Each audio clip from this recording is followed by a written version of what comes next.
आप देख रहे हैं श्री हरि कृपा आश्रम चैनल। संस्थापक स्वामी श्री हरि चैतन्य पुरी जी महाराज।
असतो मा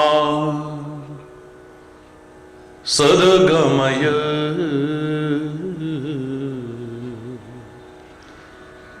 तमसो मा ज्योतिर्गमय मृत्योर्मा अमृतं गमय। ओम शांति शांति शांति। हो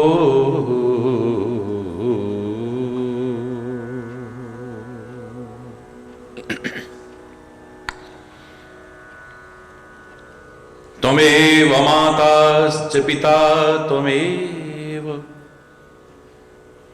त्वमेव बन्धुश्च सखा त्वमेव, त्वमेव विद्या द्रविणं त्वमेव, त्वमेव सर्वं मम देव देव। ओम शांति शांति शांति। हो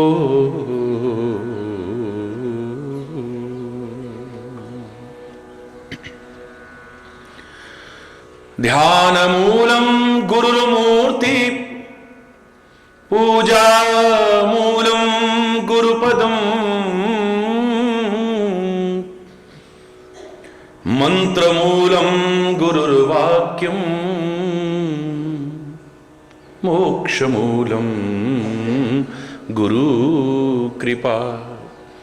ओम शांति शांति शांति। हो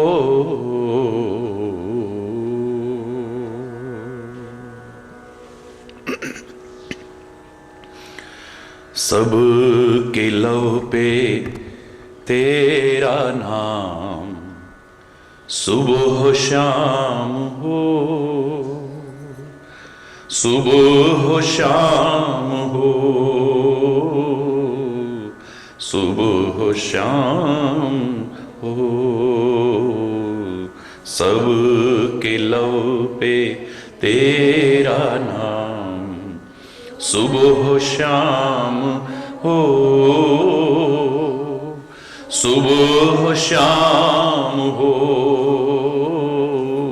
सुबह शाम हो।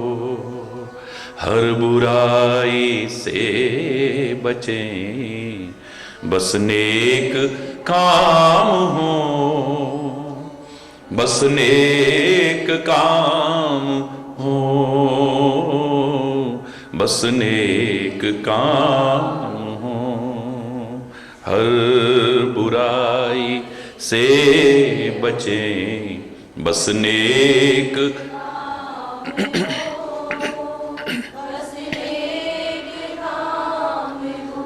बस नेक काम हो।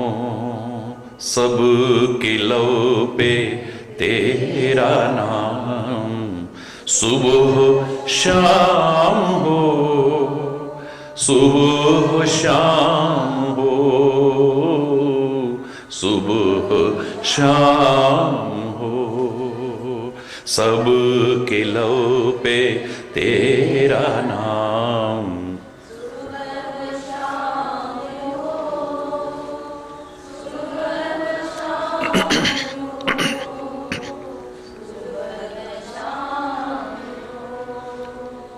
जिंदगी खुशहाल हो, हर आदमी सुखी,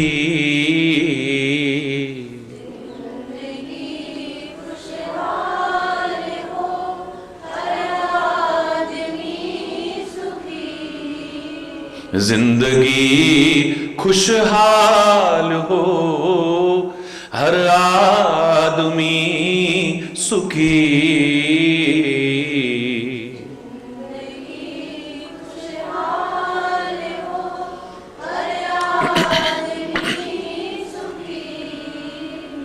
भावना हो प्यार की, न हो कोई दुखी।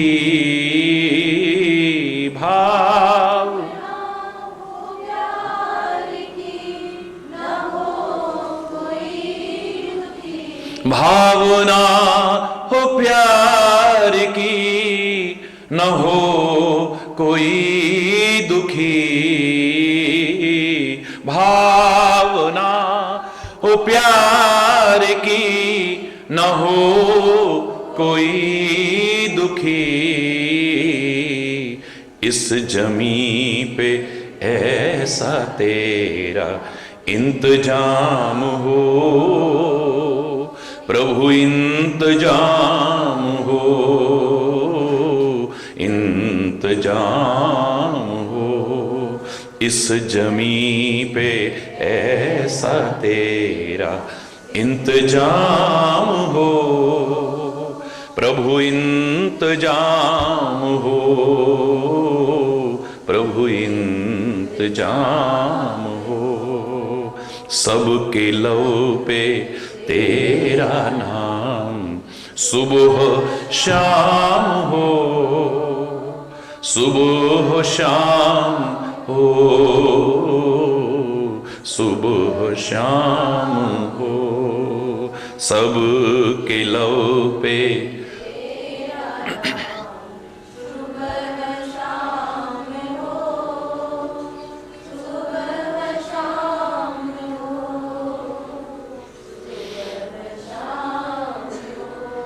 हम गुनाहों के घने अंधेरों से डरे, हम के घने अंधेरों से डरे। हम गुनाहों के घने अंधेरों से डरे। हम गुनाहों के घने अंधेरों से डरे। हम तो सच्चे दिल से यही कामना करें, हम तो सच्चे दिल से यही कामना करें, यही कामना करें। अब न किसी दिल में कोई इंतकाम हो, नहीं इंतकाम हो, नहीं इंतकाम हो। अब न किसी दिल में कोई इंतकाम हो, नहीं इंतकाम हो, नहीं इंतकाम हो। सबके लो पे तेरा नाम, सुबह शाम हो, सुबह शाम हो, सुबह शाम हो। सब के लो पे तेरा नाम।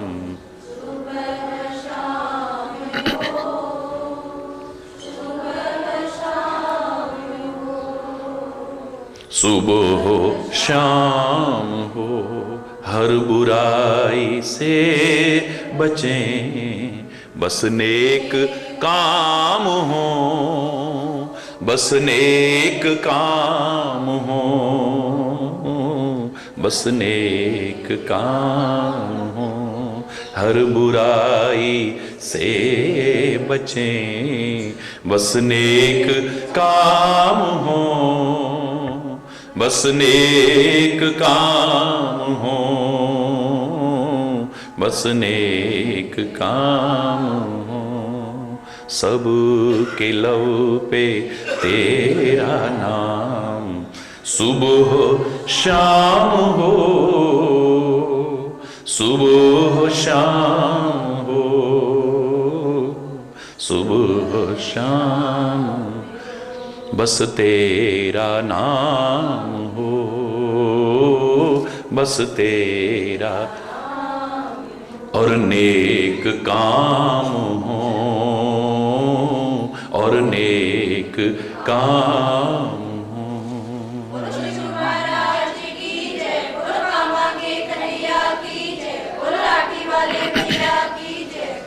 हरि बोल, हरि बोल। क्या है संसार का सबसे बड़ा पाप?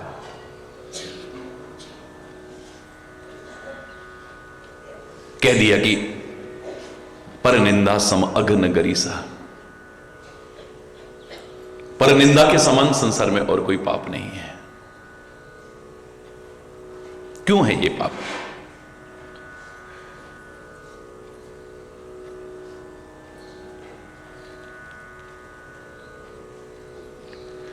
क्योंकि हमारा ध्यान फिर सत्कार्य में नहीं होता, पुण्य कार्य में नहीं होता, सेवा में नहीं होता, सत्य चिंतन में नहीं होता, प्रभु स्मरण में नहीं होता, बस परदोष चिंतन में ही लगा रहता है, परदोष वर्णन में ही लगा रहता है। जब पुण्य से वंचित रह गए, इससे बड़ा पाप और क्या है? दुनिया में किसी को भी अधिकार नहीं है किसी के दोष देखने का, किसी को भी, यहां तक कि संत को भी नहीं। हरि बोलना। संत की विशेषता क्या है? मधुकर सरिस संत गुणग्राही। संत तो भंवरे की तरह, मधुमक्खी की तरह गुणग्राहक होते हैं।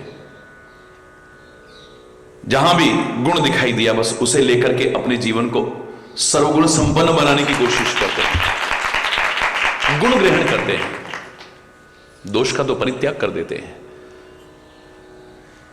जिसे संत का सत्संग मिल जाए उसका विवेक जागृत हो जाता है, और विवेक यानी नीर क्षीर का निर्णय करने की क्षमता। हंस की तरह हो जाता है, जैसे हंस के सामने दूध रख दिया जाए वो पानी को अलग कर देगा, उसका सार सार ग्रहण कर लेगा। साधु ऐसा चाहिए जैसा सूप स्वभाव, सार सार को गही रहे थोथा दे उड़ा। जहां से सार मिले, जहां से गुण मिले, उसे ग्रहण कर ले। संत को भी अधिकार नहीं है परदोष चिंतन का, परदोष वर्णन तो सवाल ही नहीं है, परदोष चर्चा का तो सवाल ही नहीं है। हां, हर सिद्धांत के साथ अपवाद होता है, एक्सेप्शंस आर ऑलवेज देयर, और इस सिद्धांत के साथ भी अपवाद है। अपवाद स्वरूप मात्र 3 लोगों को अधिकार है दोष देखने का, याद रखना, मात्र 3 लोगों को। पहला है डॉक्टर को दोष देखने का अधिकार, हमारे शरीर के दोष देखने का अधिकार, हमारे नहीं, हमारे शरीर के दोष देखने का अधिकार है।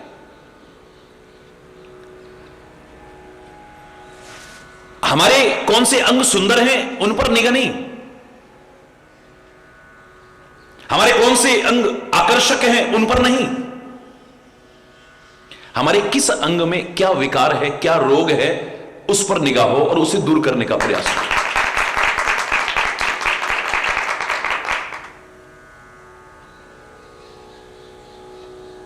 उसे हमारे शरीर के दोष देखने का अधिकार है। कमियां नहीं देखेगा, दोष नहीं देखेगा, कैसे दूर करेगा? आपको स्वास्थ्य कैसे प्रदान करेगा? हरि बोल। दूसरा अधिकार हो सकता है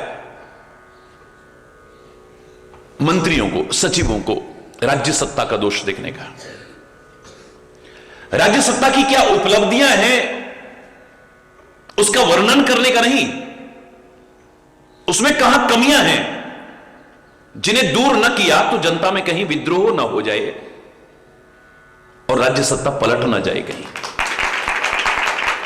वो राजा को बताया करते थे कि लोग पीड़ित हैं, उन पर व्यर्थ के करों का भार डाला जा रहा है, उन्हें प्रशासन दबाने की कोशिश करता है, कुचलने की कोशिश करता है, उनकी आवाज को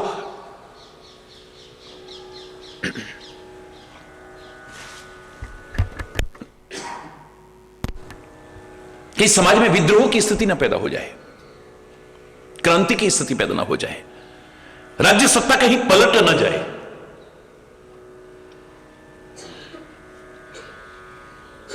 हमारे 1 वर्ष में ये उपलब्धि रही है, हमारे 2 वर्ष में ये उपलब्धि रही है, हमारे 5 वर्ष में ये उपलब्धि है, हमारे 20 वर्ष में उपलब्धियां तो सब गिनाते हैं,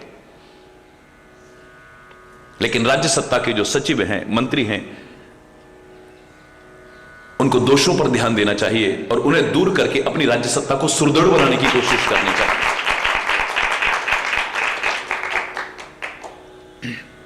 पहला अधिकार दोष देखने का डॉक्टर को है, वैद्य को है, हमारे शरीर के दोष देखने का।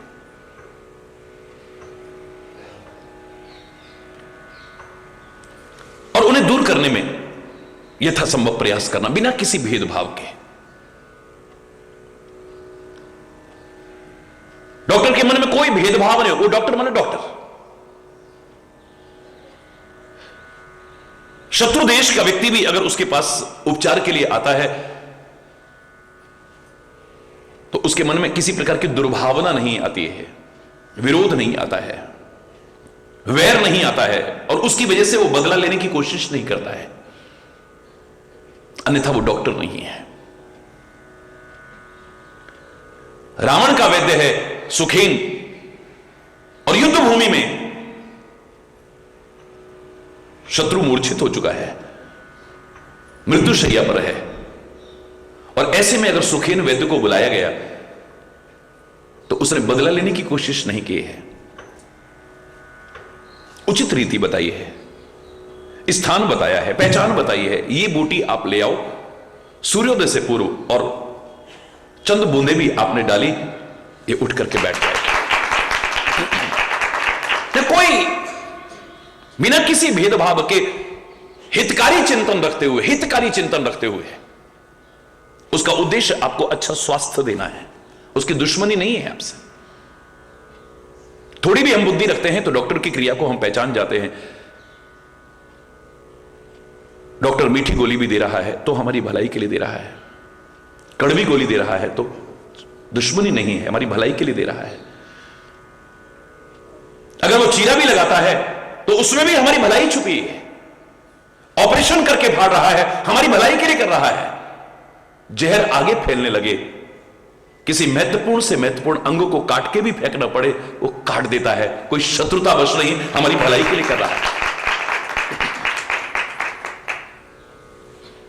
अपवाद स्वरूप पहला अधिकार है दोष देखने का। दूसरा अधिकार दिया है सचिवों को, मंत्रियों को, राज्य सत्ता के दोष देखने का। लेकिन हमारे जीवन के दोष देखने का किसी को अधिकार नहीं है, एकमात्र सद्गुरु को अधिकार हो सकता है। उसकी कोई शत्रुता नहीं है, उसे कोई शौक नहीं है, वो एक संत भी तो है ना। उसका उद्देश्य दोष दर्शन नहीं है, दोष वर्णन नहीं है, दोष चिंतन नहीं है उसका, क्योंकि तुम उसके आश्रित हो। तुम्हारे जीवन की कोई कमियां, तुम्हारे जीवन के कोई विकार, तुम्हारे जीवन की कोई विकृतियां तुम्हारे जीवन को पतन के कगार पर न खड़ा कर दे। जैसे मां अपने आश्रित बच्चे का ध्यान रखती है, ऐसे ही सद्गुरु अपने आश्रित शिष्यों का कदम कदम पर ध्यान रखते हैं और कहां कमियां आ रही हैं उसे बताने की कोशिश करते हैं।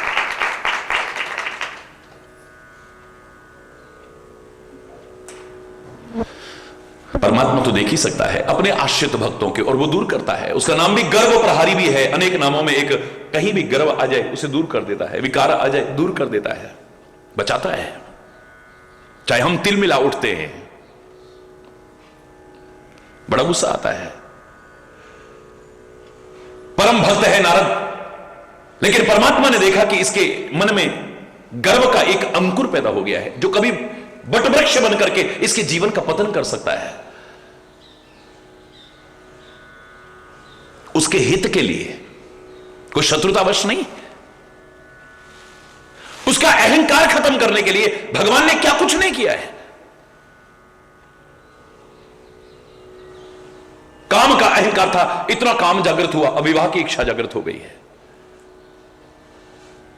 क्रोध पर विजय प्राप्त करने का अहंकार है, काम पर विजय प्राप्त करने का इतना गुस्सा आया कि जिन परमात्मा का नाम रटता था नारायण नारायण, अब उन्हीं को गुस्से में आकर के श्राप दे रहा है।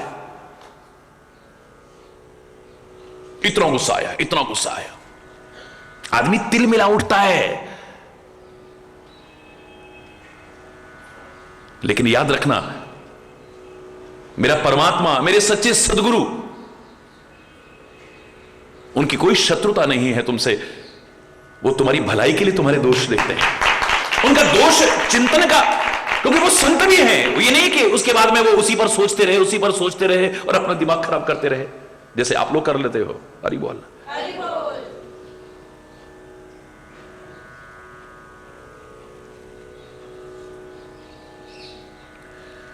एकमात्र वही तो है जब आपका अच्छा जीवन देखेंगे, जिसकी वजह से तुमने सुखी होना है, सबसे ज्यादा खुश होते हैं। एक वही है जो हमें दुखी देख करके परम दुखी हो जाते हैं। लोग तो रो करके सुनते हैं, हंस के उड़ाते हैं, बाहर मजाक उड़ाते हैं। हमारी खुशी की खबर सुनते हैं, हमसे ईर्ष्या करते हैं लोग। लेकिन मेरा सच्चा सदगुरु, मेरा परमात्मा, जितना हम आगे बढ़ेंगे खुश होता है वो।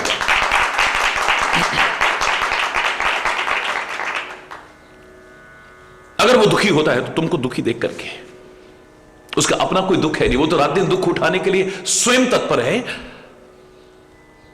हमने सुख को लुटाने को तैयार है, दुख उठाने को तैयार है, तुम्हें सुख कैसे पहुंच जाए।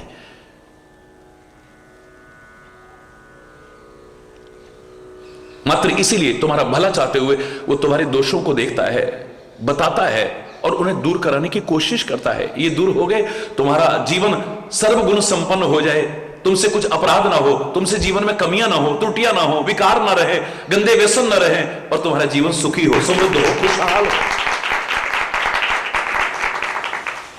हरि बोल।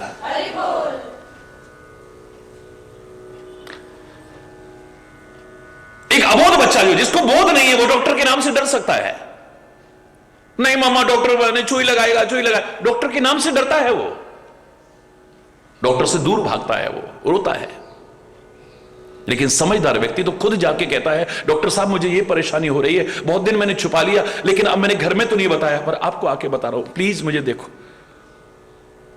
अपने रोग को, अपनी परेशानी को खुद बताने की कोशिश करता है। ऐसे ही सच्चा शिष्य, सच्चा भक्त परमात्मा के सामने, सदगुरु के सामने अपने विकारों को, अपनी कमियों को, अपने दोषों को, अपनी त्रुटियों को स्वयं बता करके अपने जीवन को संवारने की कोशिश करता है। खुद रख देता है, खोल करके रख देता है, मेरे अंदर ये कमी आ गई है गुरु महाराज, आपसे कुछ छुपा नहीं है, लेकिन कन्फेस करता हूं। कई जगह मैंने देखा कन्फेशन का एक बड़ा अच्छा उनका वो है, वो कन्फेस करते हैं जाकर के।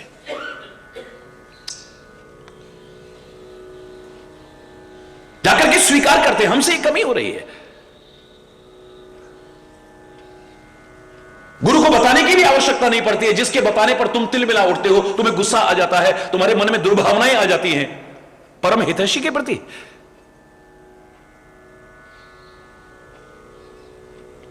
क्या क्या स्वार्थ है उसका। हमारे जैसे पता नहीं कितने हैं उनके शरण में, उनके चरण में, उनको चाहने वाले है। हम क्यों कहा करते थे पहले, स्वामी मोहि न विसारियो, चाहे लाख लोग मिल जाए, अब लाख नहीं करोड़ों है अब। स्वामी मोहि न विसारियो, चाहे लाख लोग कोटि लोग मिल जाएं, हमसे तुमको बहुत है पर तुमसा हमको ना है। ऐ मेरे सदगुरु, ऐ मेरे परमात्मा, हमारे जैसे तो कितने हैं तेरे लिए, पर तेरे जैसा हमारे लिए दूसरा नहीं होगा। ऐसा हित चाहने वाला कौन होगा हमारा, ऐसा भला चाहने वाला कौन होगा। चापलूसी की बातें तो बहुत करने वाले मिल जाएंगे, ठकुर सुहाती करने वाले बहुत मिल जाएंगे, हमारे मन को क्या अच्छा लग रहा है ऐसा कहने वाले बहुत मिल जाएंगे, हमारी प्रशंसा करने वाले भी बहुत मिल जाएंगे, लेकिन आलोचना की दृष्टि से नहीं, हमारा हित चाहने के लिए हमारी कमियां बताने वाला तेरे अलावा कौन हो सकता है। और खाली बताने वाला नहीं, दूर करने का उपाय बताने वाला भी तेरे जैसा कौन हो सकता है। मैंने कहा था ना, किसी व्यक्ति ने किसी से तबला सीखा, उसका मतलब उस्ताद भी मंच पे बैठा हुआ है, उसका गुरु भी उसके पास बैठा हुआ है।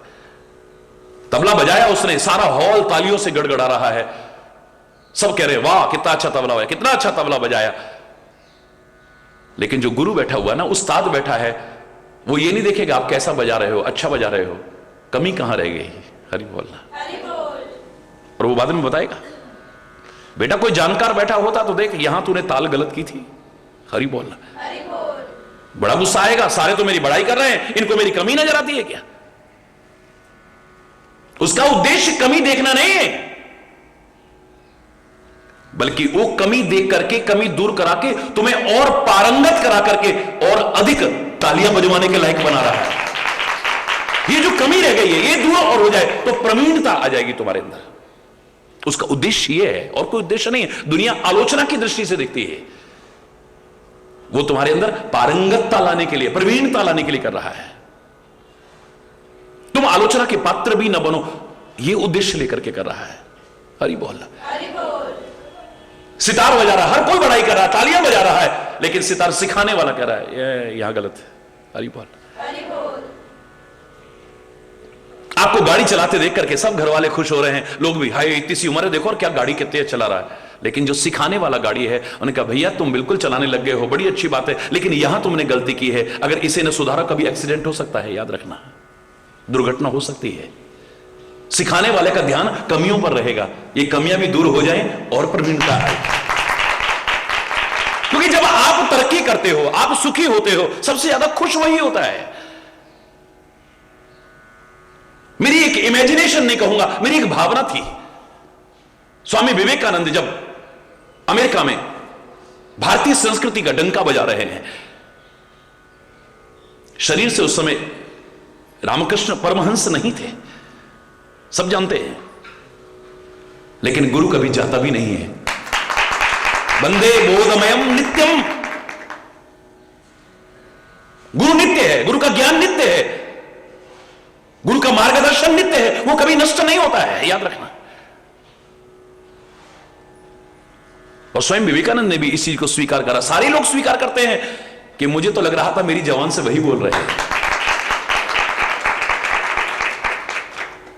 तो मेरी एक भावना है, गले में कैंसर है, बहुत वेदना हो रही है, आज आंखें छल छला पड़ी दर्द के मारे, लेकिन रामकृष्ण परमहंस आंसुओं को पी जाते हैं, पोंछ देते, अंदर ही पी जाते हैं। नहीं नहीं नहीं नहीं नहीं, शरीर है, कोई बात नहीं।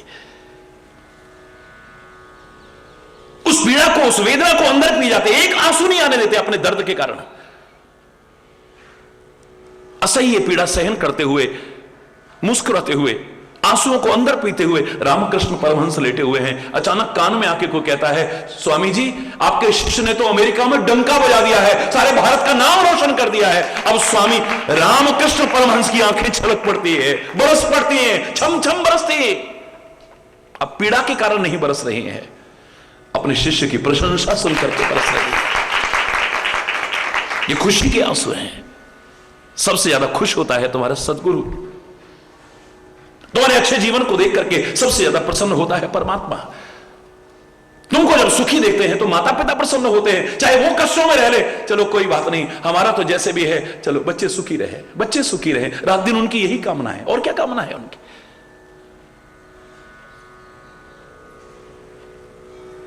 उद्देश्य दोष देखना नहीं है, दोष मुक्त करके तुम्हारे जीवन को और अच्छा बनाना उनका उद्देश्य है। अन्यथा दोष देखने का अधिकार किसी को भी नहीं है, याद रखना। दूसरों के दोष ही देखते रहोगे ना, दूसरों के दोषों का ही वर्णन करते रहोगे ना, पराई निंदा ही करते रहोगे, तो जिन दोषों रूपी बुराइयों की, गंदगी की आप चर्चा कर रहे हो, वो तुम्हारे जीवन में भी एक अंश मात्र जरूर घुस जाएंगे। तो सारी दुनिया को किसने सुधारा है भैया? तुम सृष्टि को नहीं, दृष्टि को सुधारो, दृष्टिकोण को सुधारो, नजरिए को सुधारो। ये दृष्टि बदलते ही सृष्टि बदली नजर आती है। मैंने कल कहा ना, दृष्टि पर अगर नीला चश्मा है सब नीला नजर आ रहा है, लाल चश्मा है सब लाल नजर, काला चश्मा है सब काला नजर आ रहा है। ये दृष्टि जैसी होगी सृष्टि वैसी ही नहीं। दृष्टि, सारी सृष्टि को तो भगवान नहीं बदल पाए।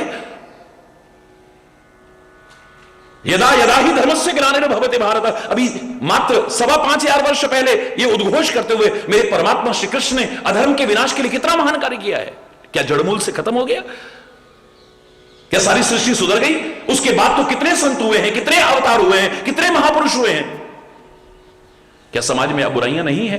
क्या विकृतियां नहीं है? क्या दोष नहीं है? क्या गंदे व्यसन नहीं है? क्या रूढ़िवादिताएं नहीं है? क्या अंधविश्वास नहीं है?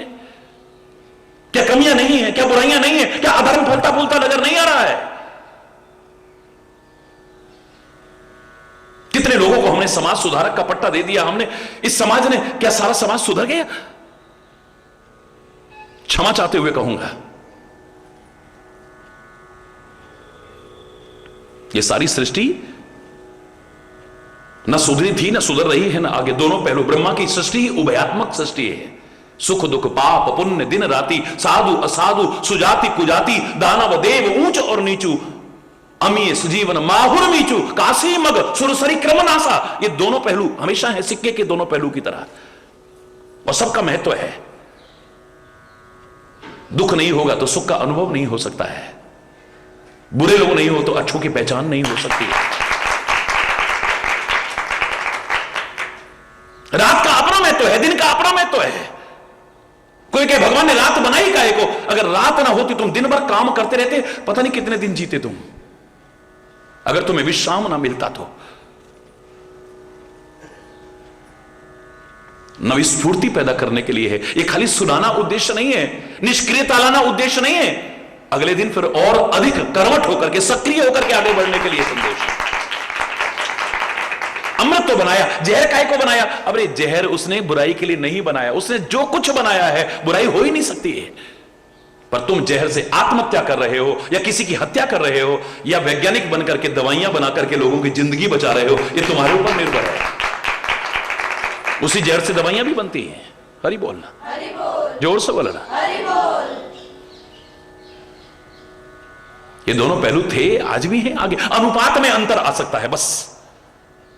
कभी वो अनुपात बढ़ जाता है, कभी वो अनुपात बढ़ जाता है। और छोड़ो सारे समाज को, तुम अपने अंदर झांक करके देखो, तुम्हारे अंदर सुमति भी है, कुमति भी है, देवत्व भी है, असुरत्व भी है, अच्छाइयां भी है, बुराइयां भी है, निर्बलता भी है, ताकत भी है। ताकत तुम्हारे अंदर इतनी है, बड़े बड़े ताकतवर को झुकाने की सामर्थ्य रखते हो तुम, और कमजोर इतने हो कि टूट जाते हो, बिखर जाते हो, बात बात में रो पड़ते हो, बिलख पड़ते हो, बात बात में तुम्हारी हालत खराब हो जाती है, इतने कमजोर हो तुम। अच्छाइयां भी हैं तुम्हारे अंदर, बुराई, द्वंद्व चलता है अंदर, अच्छाई का, बुराई का, धर्म का, अधर्म का, सत्य का, असत्य का, दैवत्व का, असुरत्व का संग्राम निरंतर अंदर चल रहा है। किसको विजयी कराते हो ये तुम्हारे पर निर्भर करता है। ये दोनों पहलू, हरि बोलना,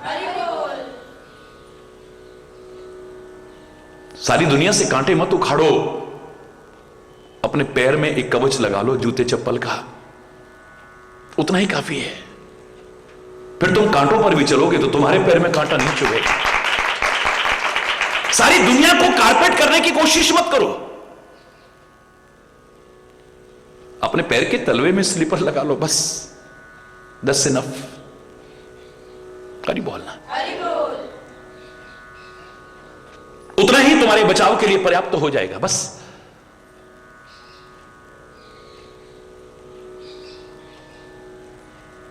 कुछ भी असंभव नहीं है, लेकिन यह संभव नहीं है कि सारी दुनिया पर तुम कारपेट कर सको, सारी पृथ्वी पर कर दो। सारी पृथ्वी के कांटे उखाड़ करके सागर में फेंक दो, लाख प्रयास करके भी नहीं, कहीं ना कहीं जड़ रह जाएगी, फिर से पैदा हो जाएगा ये। और सारे पर कर दिया तो कहां खेती होगी, फिर कहां अन्य अन्य कार्य होंगे, सब बेकार हो जाएगा। तू अपने पैर में जूता पहन ले, बस बचता हुआ चला जा।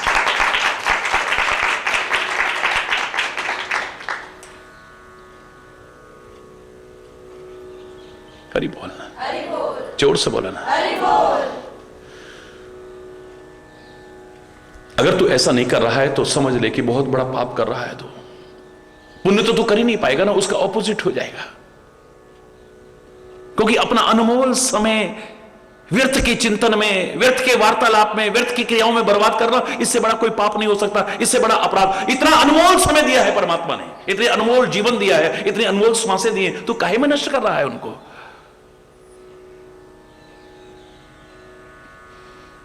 गर दोष देखने ही है तो क्यों ना अपने देख, निंदा पराई कर पाप ना ले, बस हो गया भजन। आदत बुरी सुधार लो, बस हो गया भजन। मन की तरंग रोक लो, बस हो गया भजन। आए हो तुम जहां में क्यों, और क्या था करना यहां? आए हो तुम जहां में क्यों, और क्या था करना यहां? सत्संग में यह जान लो, और जीवन में फिर उतार लो, बस हो गया भजन। आदत बुरी सुधार लो, बस हो गया भजन। सब राग द्वेष वैर तज, तू प्रेम सबसे कर। सब राग द्वेष वैर तज, तू प्रेम सबसे कर। उपकार कर पर गर्व ना कर, बस हो गया भजन। आदत बुरी सुधार लो, बस बोलो ना, बस। गर दोष देखने ही है तो क्यों ना अपने देख। गर दोष देखने ही है तो क्यों ना अपने देख। निंदा पराई कर पाप ना ले। अभी करते टाइम नहीं पता चलेगा, दुख भोगेंगे तब, फिर कहेंगे हमने तो कुछ करा ही नहीं ऐसा, फिर भी हमारे साथ ऐसा क्यों? जाने अनजाने पता नहीं कितने कितनी कितनी कितनी हमसे गलतियां हो रही हैं, जाने अनजाने है। और फिर कम से कम अगर इसे रामायण ने सबसे बड़ा पाप कहा है तो जरा गिरेबान में झांक के देखो, इससे कौन बचा हुआ है? हरि बोलना। जो बचा है वही पुण्यात्मा है, वही धर्मात्मा है। तो हरि बोलना। फिर तो यही कहूंगा मैं, बड़े अच्छे बचे हो तो बहुत अच्छी बात है, बधाई हो आपको। क्या है संसार का सबसे बड़ा पाप? अगला प्रश्न यही था। पर निंदा सम अघना गरीसा, पर निंदा सम। क्या हो जाएगा इससे, निंदा करने से क्या होगा इससे? बोले बताते हैं किसकी निंदा करने से क्या होता है, सुन लो, बताओ। बोले हर गुरु निंदक दादुर होई, जन्म सहस्त्र पावतन सोई। जो शिव की आलोचना करता है, निंदा करता है, और शिव स्वरूप गुरु की निंदा करता है, वंदे बोधमयम नित्यम गुरुम शंकर रूपिणम। हर गुरु, दोनों को एक साथ का है।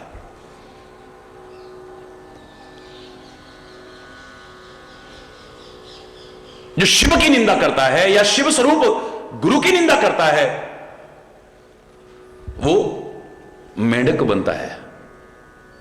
अभी डराने वाली बात नहीं है कि भाई तुम अगला जन्म किसने देखा है, अभी यहां पहले करो ना। मैं तो कहा करता हूं ना, इस श्लोक तो बहुत तुमने रट लिए ना, पर इस श्लोक को संवार पाए ना उस श्लोक को संवार पाए तो बेकार है सारा है? खाली वो रटने से तो कुछ नहीं होने वाला है। संस्कृत का अपना महत्व है, संस्कृति का अपना महत्व है, पर अपनाने से लाभ होगा ना, खाली गाने से तो लाभ होने वाला नहीं है। सामान्य लाभ है कि आप इस जबान से कुछ गलत नहीं बोल रहे हो, अच्छी चीज बोल रहे हो बस। पर उसमें कहा क्या जा रहा है, अगर उसको आपने निकाल के छोड़ दिया तो बच्चे को हो गया बुखार, पुराने जमाने की बात, तप रहा था बच्चा, डॉक्टर के पास ले गई मां। डॉक्टर बोला तुम्हारा बच्चा तो बहुत छोटा है, बुखार बहुत तेज है और दवाई कड़वी है, तुम्हारा बच्चा खा तो पाएगा नहीं। आज की तरह पहले वो सिरप वगैरह तो होते नहीं थे, या ऐसी दवाइयां तो होती नहीं थी मीठी मीठी जो बच्चा आराम से उन्हें स्वाद स्वाद में खा जाए। वो कुनैन की कड़वी कड़वी गोली, उन्होंने कहा तुम्हारा बच्चा नहीं खा सकता, इतना छोटा बच्चा है। डॉक्टर साहब हम मां अच्छी तरह जानती हैं कि बच्चों को कैसे पाला जाता है, आप अपना काम करो, हम अपना काम करेंगे, आप दवाई दे दो, इनको खिलाना हमारा काम। ठीक है भैया, नहीं मानते हो तो लो दवाई ले जाओ, कड़वी बहुत है। डॉक्टर साहब चिंता मत करो। घर में गई, मां को पता था बच्चे को लड्डू बहुत अच्छा लगता है। आज की तरह पहले चॉकलेटें फॉकलेटें ये सब नहीं होता था ना, पहले तो ऐसी चीजें होती थी, तो बच्चे को बड़ा प्रिय था लड्डू। अंदर गई, डिब्बे में से एक लड्डू निकाल के लाई, रास्ते में ही इसे 2 टुकड़े किए, उसके बीच में रखी गोली, लड्डू को किया बंद, बेटा लड्डू खा ले।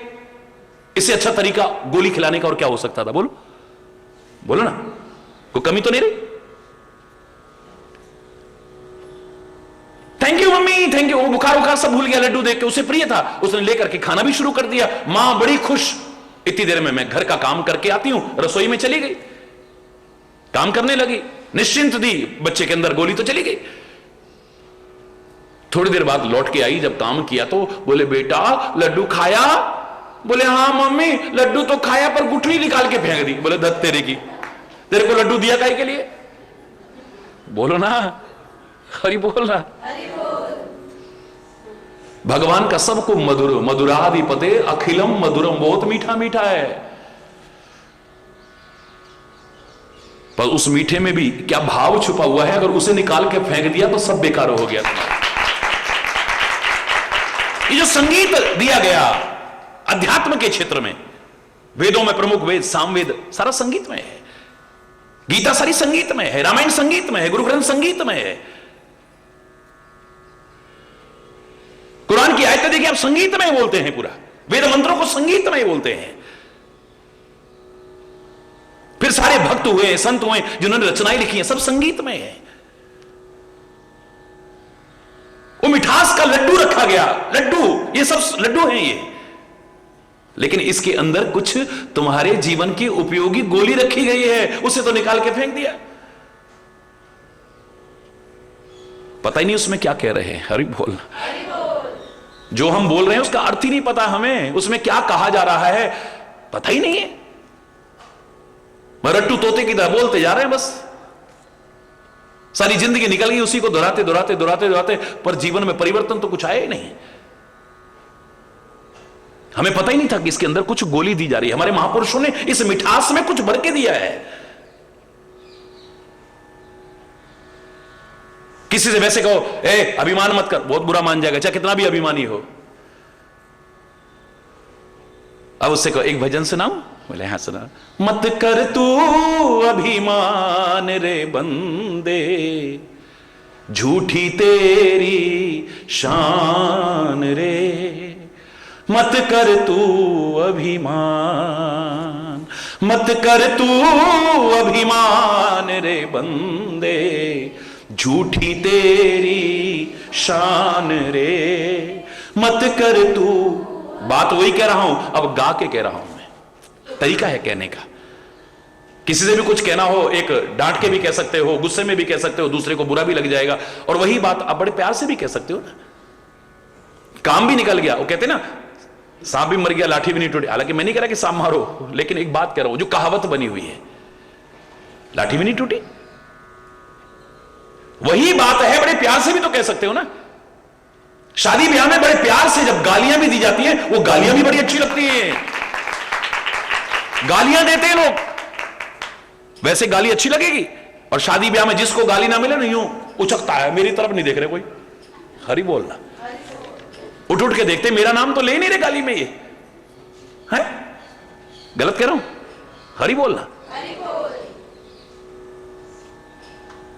केवट बड़ा अटपटा बोल रहा है, बड़ा अटपटा बोल रहा है। लक्ष्मण को तो गुस्सा आ गया और कह भी रहा है लक्ष्मण चाहे तीर मार दे, लेकिन राम मुस्कुरा रहे हैं, बड़ा अच्छा लग रहा है उनको। क्यों? सुन केवट के बेन प्रेम लपेटे अटपटे, अटपटे तो हैं लेकिन बड़े प्यार से कह रहा है, प्रेम में लपेटे हुए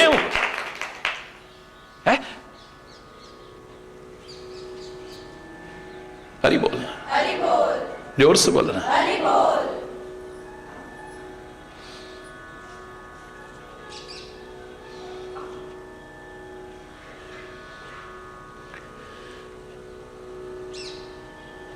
तो उसमें मिठास में कुछ दिया जा रहा है, हम इसे छोड़ देते हैं, खाली मिठास तक रह जाते हैं। बाजा बड़ा अच्छा बज रहा है, ढोलकी बड़ी अच्छी बज रही है, जीरा बिल्कुल सही या गलत बज रहा है, आवाज बड़ी प्यारी है, लय सुरताल का बड़ा ज्ञान है, पर उसमें कहा क्या जा रहा है?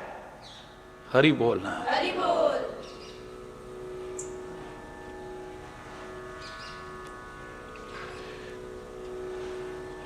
अब जब आप शिव और शिव स्वरूप गुरु की आलोचना करोगे, निंदा करोगे, तो उनसे सीखोगे क्या? बोलो, सीखोगे कुछ? सीखोगे? वो सिखाएंगे भी तो आप तो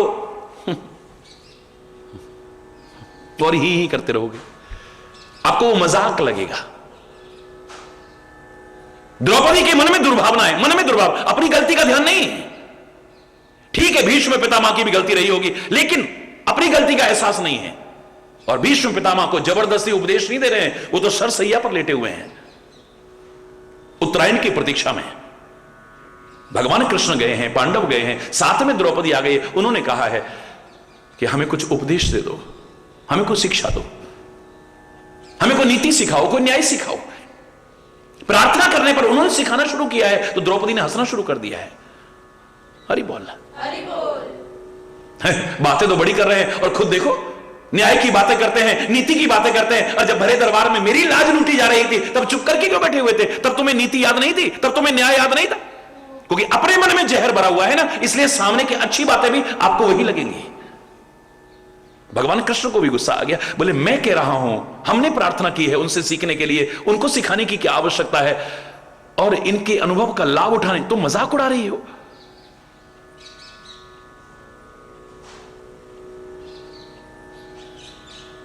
गुस्से में थमथमाते हुए कह रही है, और क्या है, बातें तो बड़ी लंबी चौड़ी हैं, लेकिन अपना देखो ना इनका।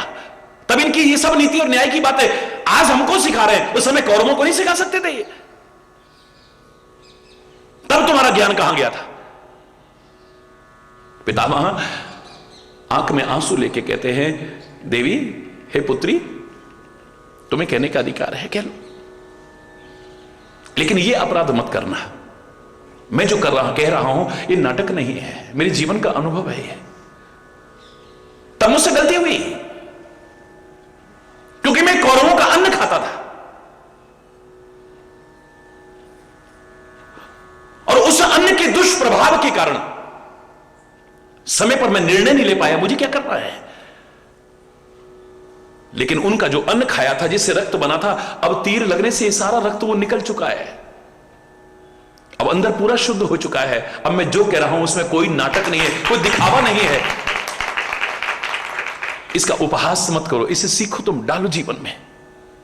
पर जब तुम उपहास करोगे, आलोचना करोगे, क्या सीखोगे तुम उनसे?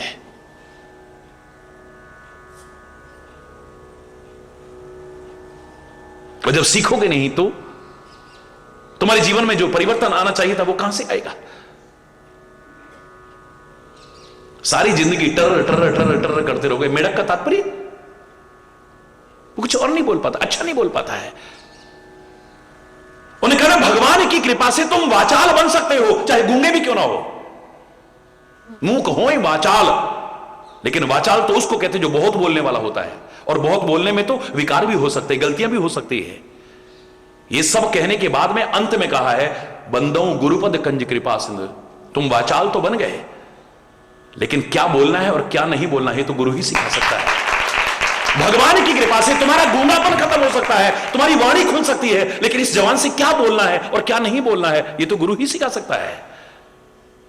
मुख हो वाचाल पंगु चढ़े गिरिवर गहन।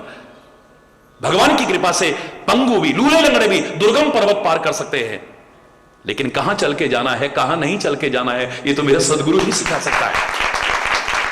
व्यर्थ में श्रम नहीं करना है, जबरदस्ती पहाड़ पार करते रहो, जबरदस्ती पहाड़ पार करते रहो। सामर्थ्य आ सकती है, लेकिन उसका दुरुपयोग नहीं करना है, उसका सदुपयोग करना मेरा सदगुरु ही सिखा सकता है मुझे। पर उनकी तो बातें हमें अच्छी नहीं लगती है, बल्कि उनकी आलोचना करते हैं हम, उनके प्रति दुर्भावनाएं आ जाती हैं। एक बार नहीं, वो कहते हैं जन्म सहस्त्र पावत न सोई। हजारों जन्मों तक वो मेढक की योनि में जाता है। मेढक की योनि से तात्पर्य नहीं है यहां वो व्यर्थ की टर टर टर टर करता रहेगा, लेकिन वास्तव में अपनी वाणी को सार्थक नहीं कर पाएगा कभी। उसे ज्ञान नहीं होगा, उसे विचार नहीं होगा, उसका विवेक जागृत नहीं होगा, सार असार का बोध नहीं होगा, सत्य असत्य का बोध नहीं हो सकता है, उचित अनुचित का बोध नहीं हो सकता है। उसके बोलने पर विवाद हो सकते हैं, उसके बोलने पर अशांति पैदा हो सकती है, उसके बोलने पर कला कलेश पैदा हो सकता है, उसके बोलने पर मनमुटाव पैदा हो सकता है, उसके बोलने पर वातावरण विषाक्त और कटुता परिपूर्ण हो सकता है, आनंदपूर्ण वातावरण नहीं हो सकता है। वाणी में वो सामर्थ्य नहीं आएगी। और एक बार नहीं, बार बार। मेढक कहां से, कोई आसमान से टपकते हैं क्या? जरा बारिश हुई मेढक ही मेढक नजर आते हैं, पानी में गिरते देखे आपने कभी? कहां से आते हैं ये कहते हैं गर्मियों में सूख जाते हैं, और पहली वर्षा की बूंदें जैसे ही पड़ती है ये फिर से पैदा हो जाते हैं, फिर से जागृत हो जाते हैं, जैसा कहते हैं। मैं विवाद नहीं करूंगा और वो भी नहीं करूंगा, क्योंकि मैंने ना इस पर रिसर्च करी है, लेकिन जो कहते आए लोग मैं वो कह रहा हूं, स्पष्ट शब्दों में कह रहा हूं, लेकिन प्रामाणिक लगता है नहीं। मैं इस पर चर्चा नहीं कर रहा हूं, क्योंकि मुझे अधूरी बात कहने का शौक नहीं है। एक जिम्मेदारी के आसन पर बैठ करके गैर जिम्मेदाराना बात कम से कम हरि चैतन्य तो नहीं कर सकता है। हरि बोलना, हरि बोल। लेकिन सच है, हमने कभी आसमान से गिरते हुए नहीं देखे।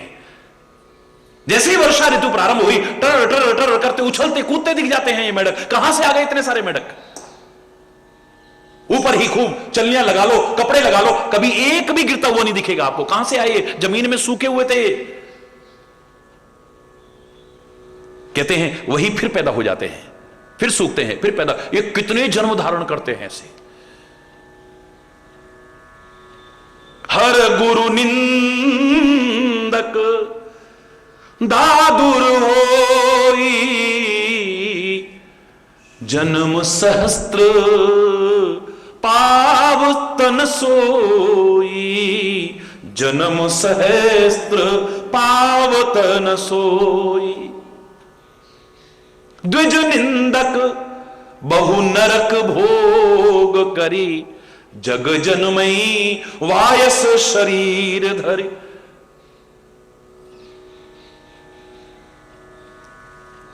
संतों की, विप्रों की निंदा करने वाला नरकों की यातनाएं भोगता है। अब नरकों की यात्राएं उस नरक की बात नहीं है जब संतों का मार्गदर्शन नहीं, विद्वानों का मार्गदर्शन नहीं अपनाना है, तो जैसे तैसे जीवन जियोगे। वहां नरक क्या, यहां अपने जीवन को नरक बना लो, अपने घर को नरक बना लोगे। स्वर्ग तुल्य वातावरण नहीं होगा, नरक जैसा वातावरण हो जाएगा, जहां रात दिन कला कलेश है, जहां रात दिन मनमुटाव है, अशांति है, कटुता है, विरोध है, वैमनस्यता है, घृणा है, एक दूसरे को देख करके खुश नहीं होता है, एक दूसरे के दुख से दुखी नहीं होता है, एक दूसरे के विरोध में ही तत्पर है, वही नरक है। याद रखना, जहां पर प्यार है, शांति है, सुलूक है, मेलजोल है, सद्भाव है, उस स्वर्ग का किसने कहा? वहां स्वर्ग उतर आया। एक दूसरे को देख के खुश हो जाता है, एक दूसरे के दुख से दुखी हो जाता है, एक दूसरे की खुशी से प्रसन्न हो जाता है, नाचने लगता है।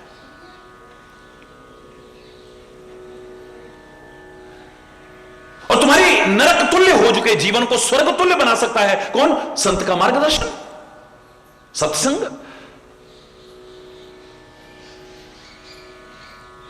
क्योंकि सत्संग जब मिलता है हमारा विवेक जागृत होता है, बिन सत्संग विवेक न होई। और अस विवेक जब दे विधाता, तब तज दोष गुण ही मन राता। फिर हम दोषों को परित्याग करके गुणों को ग्रहण करना शुरू करते हैं, बुराइयों को छोड़ करके अच्छाइयां ग्रहण शुरू करना कर देते हैं।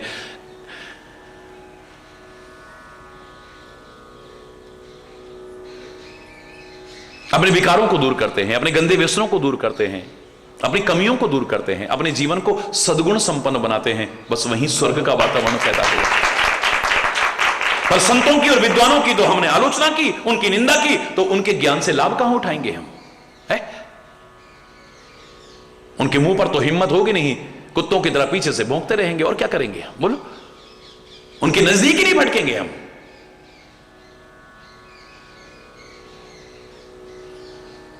ना परमात्मा के सन्मुख आएंगे, ना सदगुरु के सामने आएंगे, ना संत के सामने आएंगे। जब ऐसा जीवन होगा तो श्री राम ने क्या कहा था? बोले वो राक्षस के भाई आ रहे हैं, शत्रु के भाई आ रहे हैं। बोले नहीं,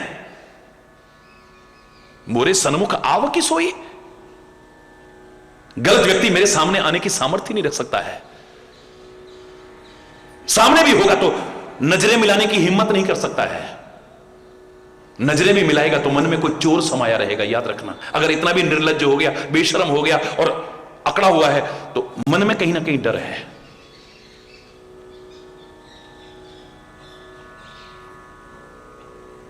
कमियां और बुराइयां हमें परमात्मा के करीब नहीं आने देती हैं, सत्संग के करीब नहीं आने देती हैं, सदगुरु के चरणों में नहीं आने देती हैं, याद रखना। खुद कहते हो आप, तुम हो एक अगोचर सबके प्राणपति, किस विधि मिलहूं दया में तुमको मैं कुमति। जब तक मेरी कुमति है मैं तुमसे कैसे मिल सकता हूं? मिल ही नहीं सकता हूं। करीब नहीं भटकेंगे हम, करीब भी आ भी गए हैं तो दूर दूर दूर दूर। हमारी हिम्मत नहीं पड़ेगी नजरें मिलाने की, क्योंकि मन में चोर है, मन में दुर्भावनाएं हैं, मन में कमियां हैं।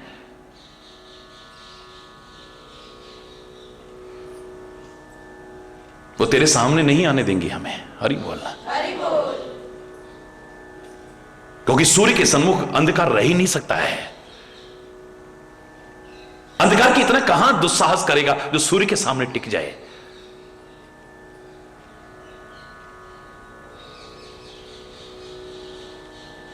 हरि बोलना, हरि बोल। नजरें चुराएगा आदमी।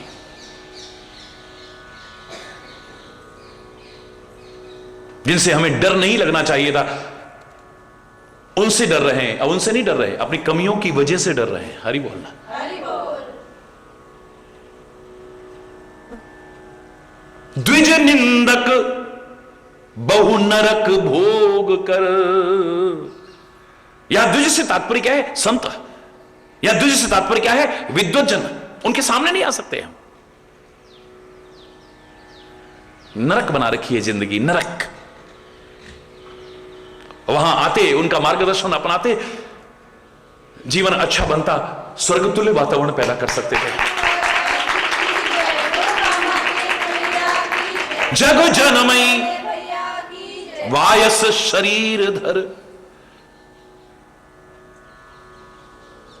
जग में पैदा भी होगा तो फिर कौए का शरीर ध्यान है।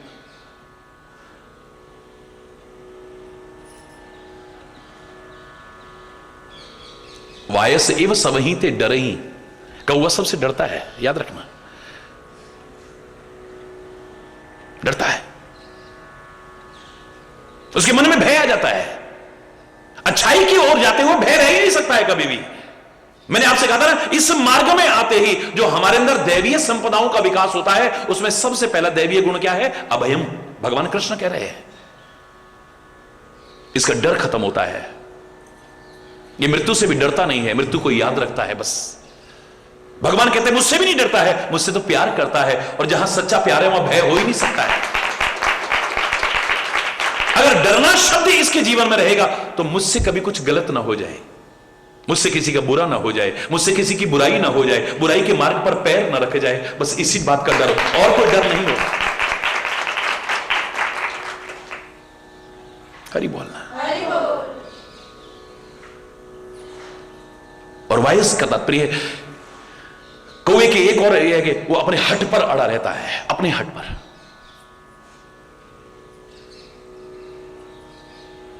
कागुशुंडी से ही तो कहा, सट स्वपक्ष तब हृदय विशाला, सपद होए पक्षी चंडाला। मैं सिखा रहा हूं, गुरुदेव कह रहे हैं, और तू सीख नहीं बल्कि तर्क कर रहा है, कुतर्क कर रहा है, अपनी बात को सिद्ध करने की कोशिश कर रहा है, सीखने की बजाय।